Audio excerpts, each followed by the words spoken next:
We're going to take an in-depth look at what's going on and how the Trump administration is handling its response. And Dr. Sanjay Gupta is going to be joining us for the entire hour.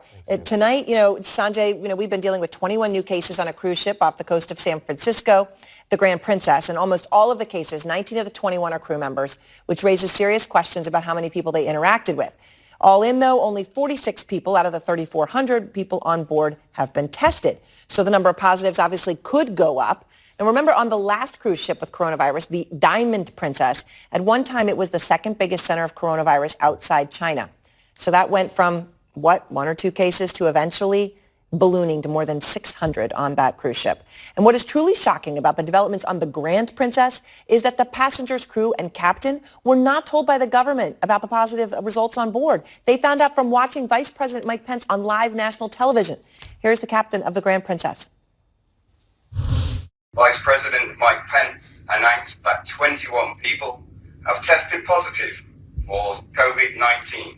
You may have heard this on the news by the media already, and we apologize, but we were not given advance notice of this announcement by the U.S. federal government. So since the vice president announced there was coronavirus on board the ship to the entire nation before telling the ship, did he also announce the plan for testing, quarantining, and, those important things, which took 28 days for the last cruise ship in this position? No. We're working literally hour by hour with the Department of Defense. It is truly evolving right now. Hour by hour, truly evolving. We'll brief you when you know is the bottom line. In other words, they don't seem to know yet. The only person who has made his view on what to do with the 3,400 people on board the Grand Princess is President Trump. If it were up to me, I would be inclined to say, leave everybody on the ship for a period of time and you use the ship as your base. I like the numbers being where they are. I don't need to have the numbers double because of one ship. That wasn't our fault.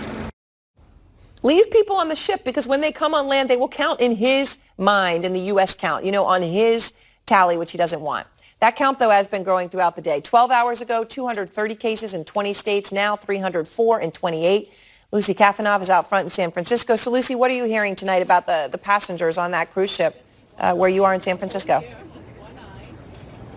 Aaron, there is so much shock, so much confusion on board the Grand Princess. The passengers were hoping today's announcement would mean the end of their ordeal. Instead, it looks like the start of a new one. The big question now, what will be the fate of the 3,400 people on board that ship? The vice president says it's going to be taken to a non-commercial port. Unclear what that means, unclear when that will happen or where this will be located.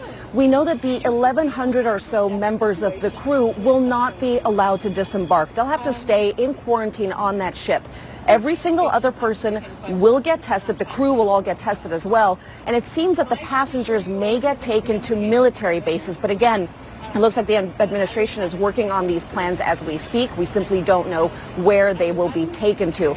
People will be quarantined as needed. That's what the vice president said. A terrifying prospect for a lot of these passengers. This is a vulnerable population of people, a lot of them in their 60s, 70s, and 80s. We've been in touch with several folks on board that ship. They said that they've been confined to their rooms, glued to the news. That's where they seem to be getting most of their information. They've been given activity kits. One passenger sent us a photo of a button bedazzling bag kit that she got. That's how she could pass her time while she's trying to figure out if she's going to be quarantined for 14 days or not.